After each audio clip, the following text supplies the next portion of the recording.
thought I'd do a quick inbox review of the brand new Revell Spitfire Mark IIa 132nd. Literally got it this morning. Got it from Wonderland Models. Didn't actually pay that price for it. I think that's the recommended, £22.99. I actually got it for about 18 quid plus £4 postage, so pretty much 22 quid. But it came next day, which is really good. Well, let's have a look. Looks really nice. Pretty much standard Revell type of stuff here. Got the pictures of a built model. A little bit of information here. Says new mould. Paint requirements on the side there. Skill level 4, kit number 03986. And then we've got a little bit of information in various languages, including English, on the Spitfire. Okay, I haven't even opened it yet, so let's get in there. Usual side opening box.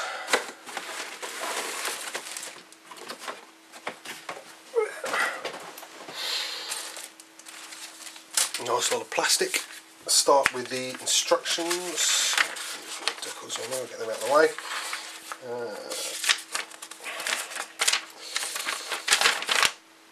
Health and safety, always worth following, of course.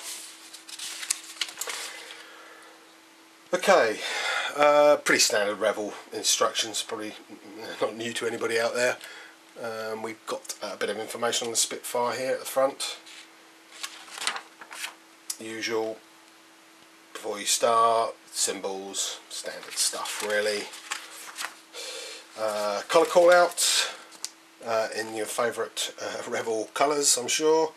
And then we've got a sprue map there, and then straight into the cockpit build.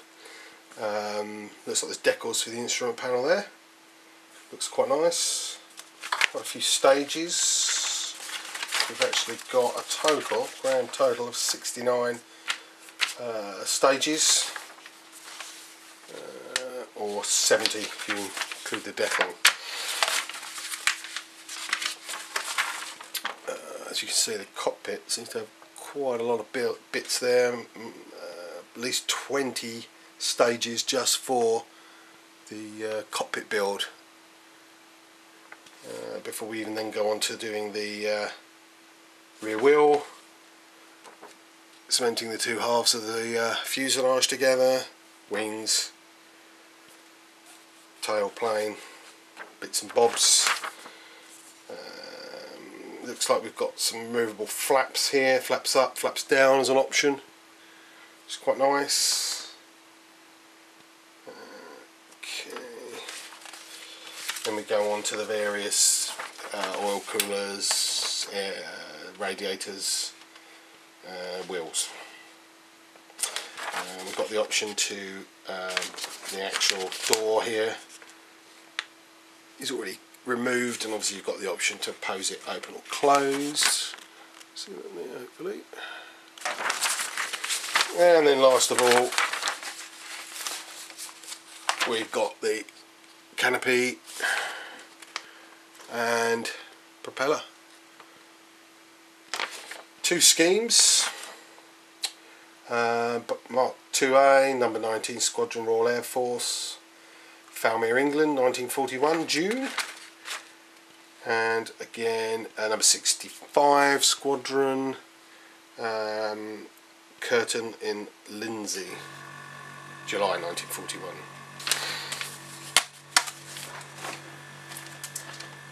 Okay, let's have a look what we've got here. We've basically got 4 bags. Let's start with the big boy bag first.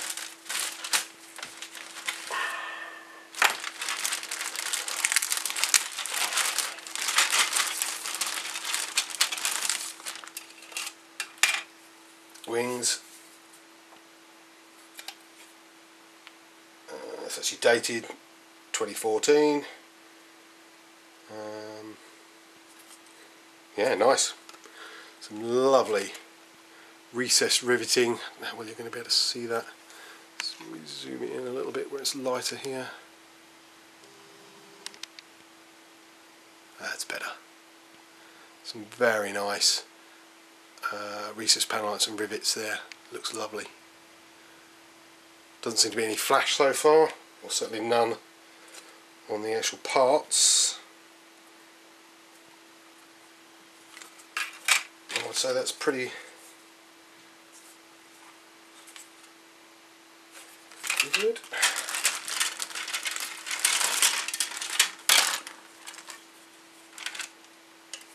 On the wing, again, lovely detail in there. Really nice. And I would say very much in scale. It's not overdone at all. Quite subtle. There's a tiny little bits of flash around here, but nothing's going to give anybody any problems.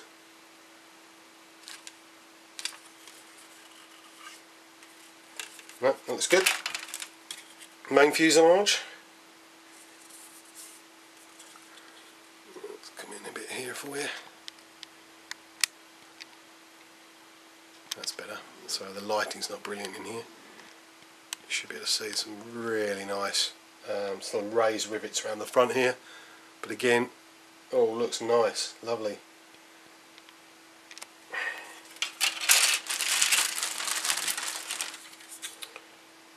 Pretty much same again here. Cockpit, interior, there's a little bit of detail in here. Sorry, let's come back here. Get that to focus a bit better. There's a bit of detail in there as well. But that's better, a bit more light. How about that? That's all good. I'll quickly put those back in there.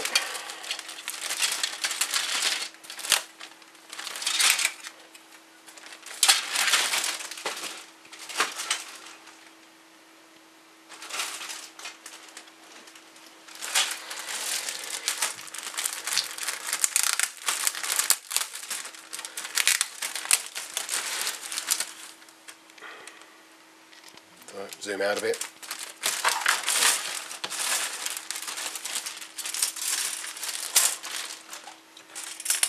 Okay. Cockpit parts. Yeah, unfortunately it's surprising for a new kit. Nice big piece of flash there. But the instrument panel looks nice. A little detail on there. Doesn't seem to be any. Certainly there doesn't seem to be any flash on the smaller parts. Those seem to be good. Again, got some nice riveting here. Doesn't seem to be any horrible sink marks in places that will be seen.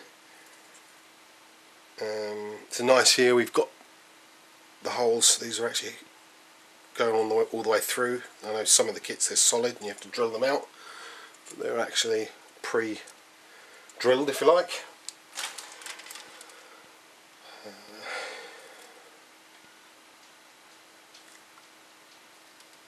All good. Again, no real flash, no horrible sink marks that I can see. Feels like quite a nice plastic, quite strong. And we've got a few sink marks here. I don't know how visible they'll be. I think these are the cockpit sidewalls, so there may be some filling required there. Control stick. Oh, that's not bad. It's all quite nice. Again, there's a tiny bit of flash here, but nothing too nasty. It's all good.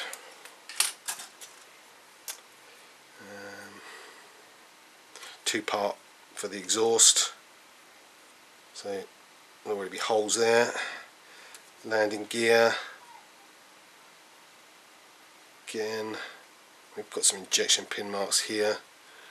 Here, probably need to do something with those, but nothing too major. I've got one teeny little bag here.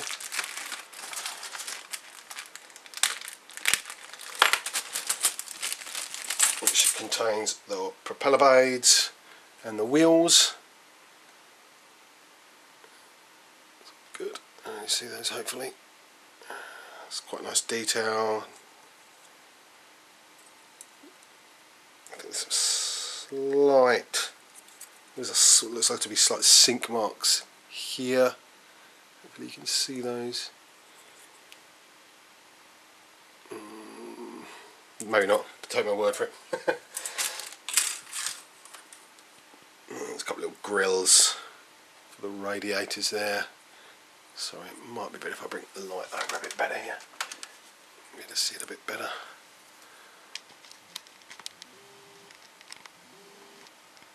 But it's all nice. All good.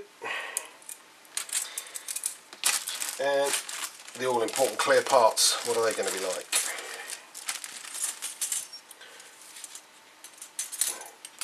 Certainly look to be quite thin. Might be release agent. There's some sort of bit of flash here, quite a large bit actually, and there's some sort of, don't know what it is, it might just be a bit of release agent from the mould, but it's I'm not sure that is. It's kind of got a horrible almost like it's wet and there's a little bit of water there. Let's see if I can zoom that in. Yeah, you might be able to just see it there. Don't know quite what that is. Shame, because otherwise I think it would be really nice. They're certainly not overly thick. They're not the clearest parts I've seen, but they're not bad. No, that's a real shame. The other parts are okay. And last of all, we've got the decals here.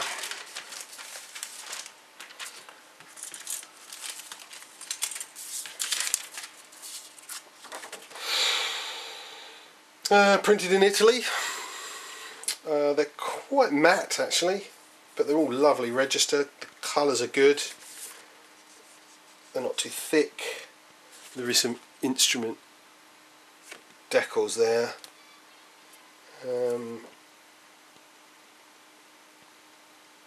No, they look nice. They look good. I'm sure they'll go on well. Generally, Revell decals are pretty good. I've not had too many problems with them. Definitely some of the better ones out there. Nice, certainly for the money. I think that's going to build into a nice kit. I'm sure there'll be aftermarket stuff coming out, but certainly for, you know, around the 20. As I say, you potentially can get it for under 20 quid. Yeah, good kit. Cheers. Thanks for watching.